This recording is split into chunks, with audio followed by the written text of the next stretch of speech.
Assalamualaikum warahmatullahi wabarakatuh.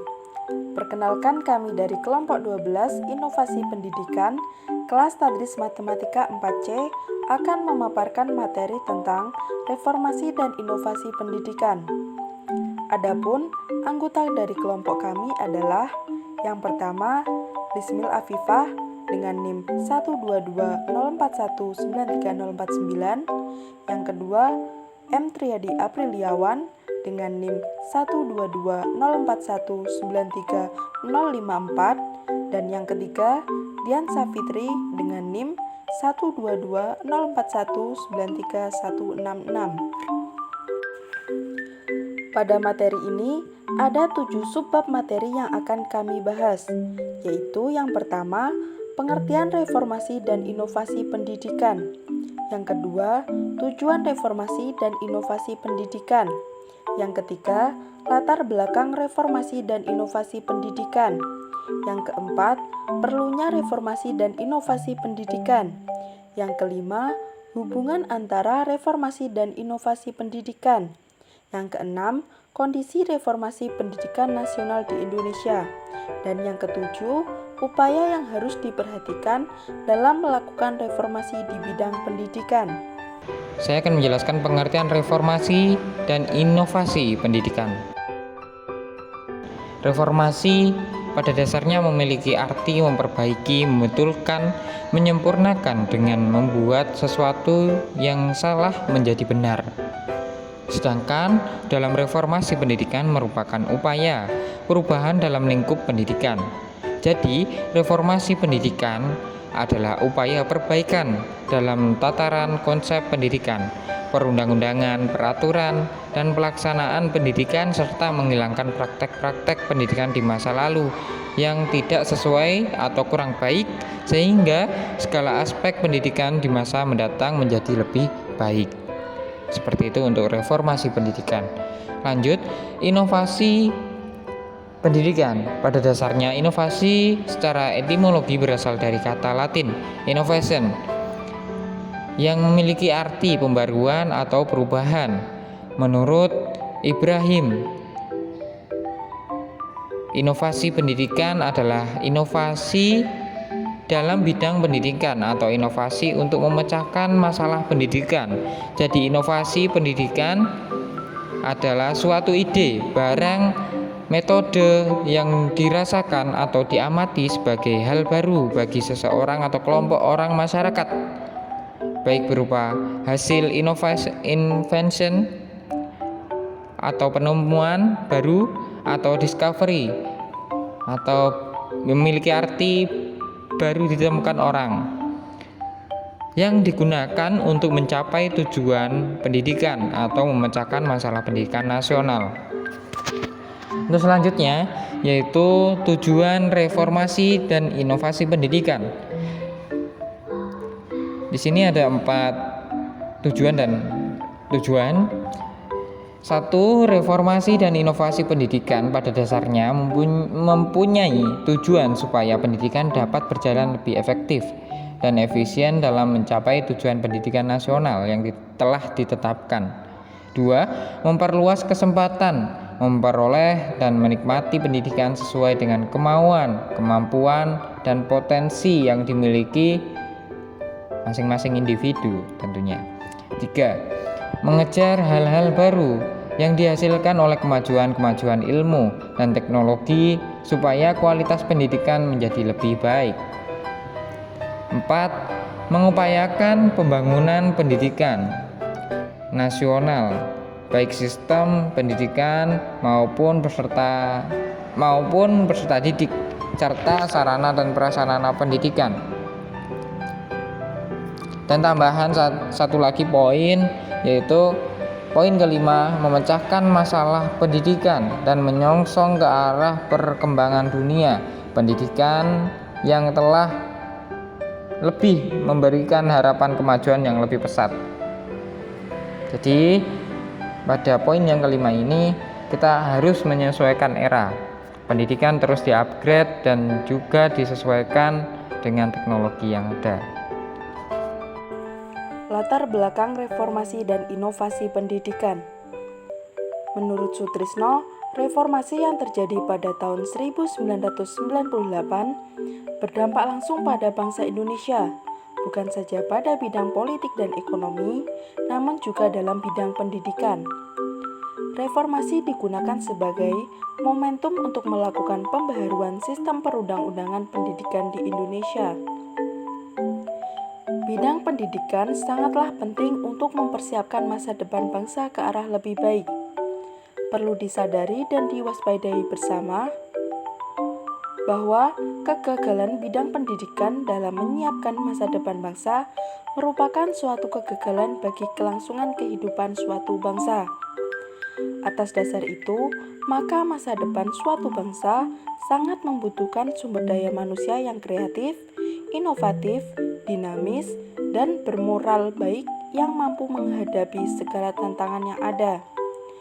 Untuk mewujudkan manusia yang sanggup menghadapi tantangan, peluang, dan kendala dalam memasuki kehidupan masa depan, maka sektor pendidikan memiliki banyak peluang yang amat luas untuk segera melakukan reformasi dan inovasi dalam bidang pendidikan.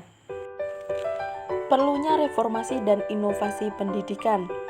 Terdapat dua aspek yang mendorong perlunya reformasi dan inovasi pendidikan, yaitu yang pertama, aspek internal, seperti kualitas pendidikan yang diselenggarakan, dan yang kedua, aspek eksternal, yakni tuntutan perubahan global yang memerlukan penyesuaian sistem pendidikan sehingga sesuai dengan perkembangan zaman. Selain itu, berbagai kendala yang dihadapi oleh sektor pendidikan juga menjadi alasan kuat tentang perlunya melakukan reformasi dan inovasi dalam sistem pendidikan.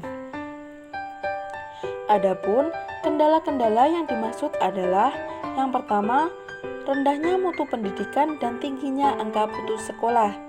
Yang kedua, rendahnya kesadaran dan penguasaan teknologi untuk mendukung kemajuan pendidikan. Yang ketiga, profesionalisme dan tingkat kesejahteraan guru dan tenaga kependidikan lainnya yang masih belum sesuai dengan tantangan peningkatan mutu. Dan yang keempat, terjadinya penurunan moral, budi pekerti, dan rasa toleransi di kalangan peserta didik dan generasi muda. Ditinjau dari aspek global, kemajuan di bidang sains dan teknologi informasi telah membawa perubahan pada hampir seluruh aspek kehidupan manusia. Oleh karena itu, untuk menyesuaikan diri dengan perubahan lingkungan, perlu diawali dengan perubahan mendasar dalam pola pikir dan tindakan. Hal ini dapat diwujudkan melalui pemberdayaan terhadap institusi-institusi pendidikan dan penguatan organisasi-organisasi belajar untuk menerapkan sistem belajar secara terus-menerus yang secara aktif mengelola perubahan dengan belajar dari hasil inovasi negara lain, seperti melakukan imitasi, modifikasi, serta integrasi yang menjadi dasar untuk mengembangkan kreativitas. Hubungan antara reformasi dan inovasi pendidikan. Suatu inovasi pendidikan yang diciptakan kemudian dapat diterapkan hingga mendapat suatu hasil yang diharapkan, maka bisa disebut dengan reformasi pendidikan. Sebab reformasi pendidikan dapat dilakukan dengan beberapa upaya pembaharuan yang biasa disebut dengan inovasi. Sehingga hubungan antara reformasi dan inovasi pendidikan adalah satu kesatuan yang akan menjadikan pendidikan semakin baik ke depannya.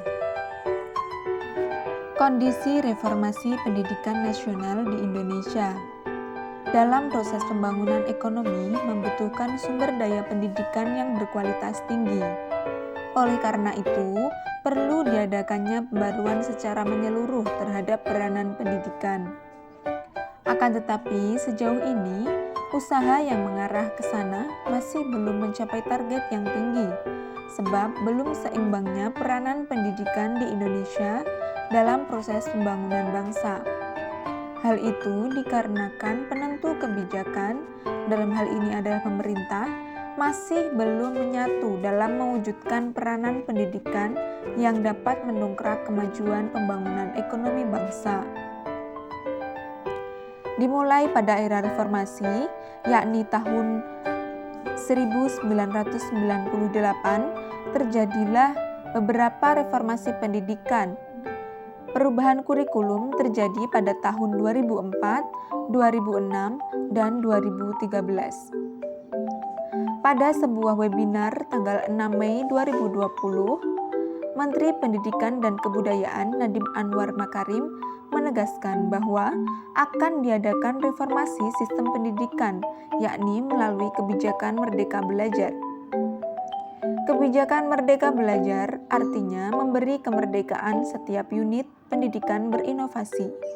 Konsep ini harus menyesuaikan kondisi di mana proses belajar mengajar berjalan, baik sisi budaya, kearifan lokal, sosioekonomi, maupun infrastruktur. Sehingga diharapkan pendidikan di Indonesia akan menghasilkan anak bangsa yang dapat melakukan perubahan demi kemajuan bangsa dan negara. Upaya yang harus diperhatikan dalam melakukan reformasi di bidang pendidikan. Reformasi di bidang pendidikan bisa dimulai dari beberapa upaya berikut ini. 1. Perencanaan dan evaluasi pendidikan. Artinya, setiap satuan pendidikan di setiap jenjangnya haruslah diberikan kewenangan untuk melakukan perencanaan sesuai kebutuhannya, dan juga diberikan kewenangan untuk melakukan evaluasi, khususnya evaluasi internal atau evaluasi diri. Yang kedua, pengelolaan kurikulum. Hendaknya setiap satuan pendidikan diberikan kewenangan untuk mengembangkan kurikulumnya, namun dengan tanpa mengurangi isi kurikulum yang berlaku secara nasional yang dikembangkan oleh pemerintah pusat. 3. Proses belajar mengajar. Proses belajar mengajar hendaklah harus didukung oleh fasilitas belajar dan sumber-sumber belajar yang memadahi. 4. Pendidikan, pelatihan, dan tenaga kerja. Seseorang yang telah mengenyam pendidikan tidak hanya pandai atau pintar dalam hal pengetahuan saja, melainkan juga harus ahli dalam praktek, sehingga akan menjadi manusia yang dapat berbaur dengan kehidupan ekonomi setelah dinyatakan lulus dari suatu satuan pendidikan tertentu. 5. Pendidikan berkelanjutan. Dalam era global yang teridentifikasi dengan ciri adanya kemajuan industri, merupakan suatu masyarakat yang terus-menerus belajar atau lifelong learning society. Sebab, kalau tidak begitu, masyarakat tersebut akan ketinggalan dari kemajuan iptek yang sangat cepat perkembangannya. 6. Manajemen pendidikan. Seiring berkembangnya zaman, pendidikan perlu dikelola oleh para manajer yang profesional yang dapat mengelola program pendidikan berkelanjutan untuk masyarakat sesuai dengan keadaan yang terjadi. 7. Desentralisasi pendidikan. Desentralisasi pendidikan dilakukan agar pengembangan pendidikan setiap daerah sesuai dengan kebutuhannya, namun tetap diiringi dengan sentralisasi pendidikan dalam hal-hal yang berkenaan dengan kepentingan nasional, seperti halnya kebijakan bahasa nasional, sistem pendidikan, kurikulum, dan lain-lain. 8. Pendidikan dasar. Dalam peningkatan pendidikan dasar untuk masyarakat modern ialah lahirnya kepatuhan terhadap norma-norma sosial yang baru. 9. Pendidikan tinggi. Dalam masyarakat modern, pendidikan tinggi benar-benar dihadapkan pada problem kualitas lulusan. Maka dari itu, hendaknya pendidikan tinggi harus semakin baik pengelolaannya agar menghasilkan lulusan berkualitas yang dapat memajukan kehidupan bangsa. 10. Tenaga kependidikan.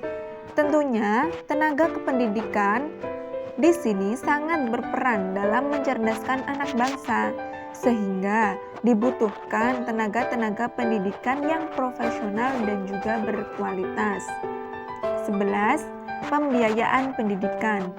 Suatu satuan pendidikan akan lebih baik jika diberikan kewenangan untuk menghasilkan dan mengelola keuangan sesuai kebutuhannya.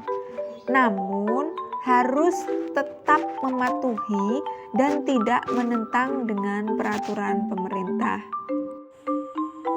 Sekian pemaparan materi tentang reformasi dan inovasi pendidikan. Semoga bermanfaat. Wassalamualaikum warahmatullahi wabarakatuh.